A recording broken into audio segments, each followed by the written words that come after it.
पुनर्जन्म को आप क्या समझते हैं कि जैसे हम मर जाते हैं और हमारा दोबारा जन्म होता है, तो किस चीज़ का जन्म होता है? शरीर का, मन का या आत्मा का? आत्मा तो सभी कर्म से अछूता है। किसी भी कर्म में आत्मा तो लिप्त होता ही नहीं।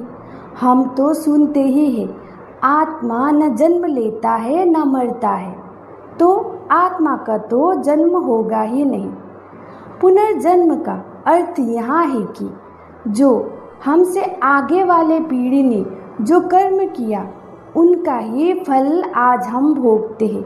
और आज हम जो कर्म करते हैं, हमारे ही कर्म का फल आने वाला पीढ़ी भोगता है, अच्छा हो या बुरा हो।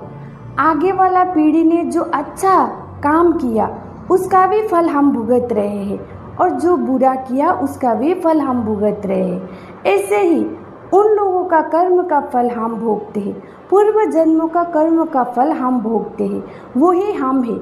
और आने वाला जो पीढ़ी है वो भी हम ही है। हम बोलते हैं कि हमने तो इस जन्म में ऐसा बुरा कर्म किया नहीं, फिर भी हम इतना दुख दर्द पीड़ा भुगतते हैं, तो हमें बोल दिया जाता है कि तुम्हारा पूर्व जन्म का कर्म है। हाँ, सही है।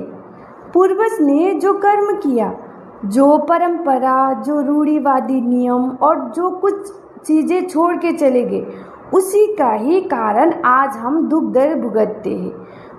उन्होंने जैसा इस पृथ्वी को बनाते गए, उसी के कारण ही हम दुख दर्द भुगतते हैं।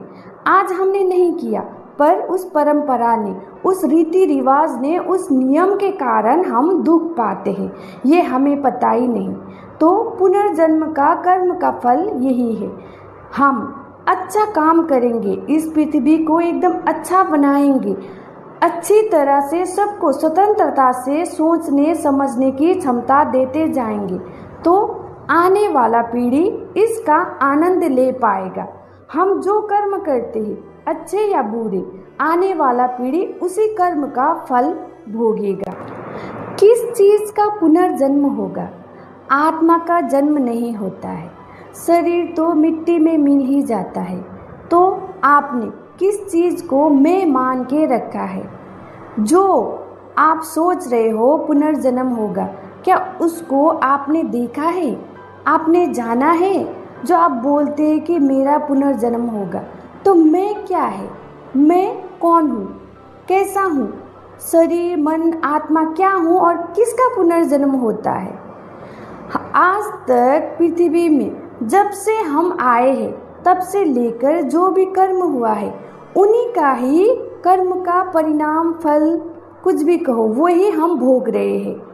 उन्हीं का ही पुनः पुनः जन्म हो रहा है, और आने वाला पीढ़ी भी हमारा ही पुनः जन्म है।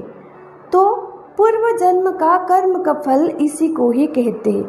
वो अच्छे बुरे, या आज हम जो अच्छे बुरे कर्म करते हैं, वो ही आने वाला पीढ़ी भुगतता है। कोई एक जन का कर्म नहीं, सारा जगत जो कर्म करता है, उसी का परिणाम आने वाला सारा जगत ही भुगतता है, कोई एक नहीं भुगतता।